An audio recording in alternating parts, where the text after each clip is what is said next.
Justement pour ces gros diamètres, on doit assembler les éléments entre eux, donc les tuyaux entre eux, ainsi que des raccords entre eux, ça peut être des coudes, des pièces en T, des vannes, des choses comme ça. Et pour assembler donc ces tuyaux et ces pièces entre eux, il y a deux techniques. La première, c'est celle dont on va parler maintenant, puisqu'il s'agit du manchon électrosoudable, donc soudure par manchon électrosoudable. Donc du coup pour ça, hop, on va utiliser ce rapport-là, soudage PEHD par manchon électrosoudable. En titre, je vais mettre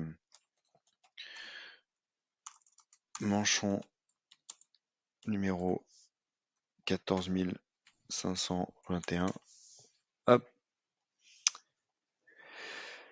Donc j'ai ma date du jour. Alors la météo, elle est indispensable à renseigner pour ce type d'activité-là, puisque comment dire, s'il y a trop d'eau, enfin trop de pluie, trop d'humidité, la soudure, elle va pas fonctionner. Donc c'est hyper important que ça soit un temps ensoleillé ou nuageux, mais pas pluvieux, ou alors il faut faire des choses pour s'abriter. Il faut aussi prendre garde à, hop, je vais sélectionner nuageux. Tac. Il faut aussi prendre garde à des températures. Il ne faut pas qu'elles soient extrêmes ni dans un sens ni dans l'autre. Alors on va considérer qu'il fait 10 degrés. Donc ces deux paramètres-là sont importants à noter. On peut approximativement localiser le manchon. Ça c'est surtout pour visualiser tout un quartier avec des manchons sur une carte. Bon, c'est plus pour l'image que pour la précision. Voilà, sachant qu'il n'y a pas de réglementairement, il n'y a pas de règles qui impliquent de géoréférencer très précisément chacun des manchons.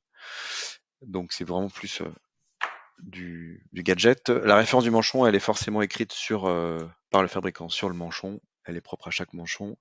Ici, les diamètres des tuyaux qu'on va assembler entre eux. Donc ça, c'est vraiment la panoplie de diamètres dédiés au PEHD, puisque si on posait de l'acier, par exemple, ce serait pas du tout, enfin, ce serait pas exactement ces mêmes diamètres.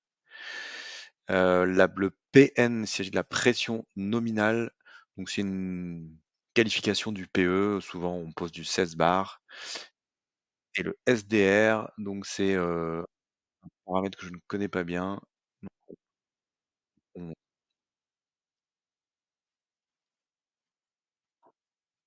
Et du coup, soudage, les contrôles ici sont faits. Euh, Tac, donc grattage avant soudage, ça c'était des contrôles qu'il faut absolument faire avant. L'heure du début est très importante parce que puisqu'on doit chauffer le manchon pendant une certaine durée, c'est paramétré par la machine.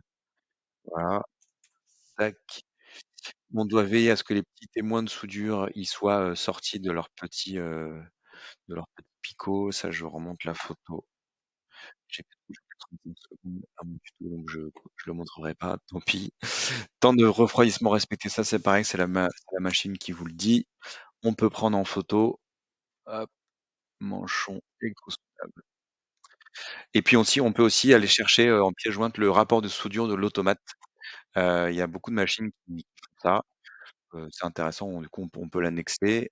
Le nom du soudeur, c'est important. Et la qualification qui n'est pas obligatoire sauf pour des réseaux gaz GRDF.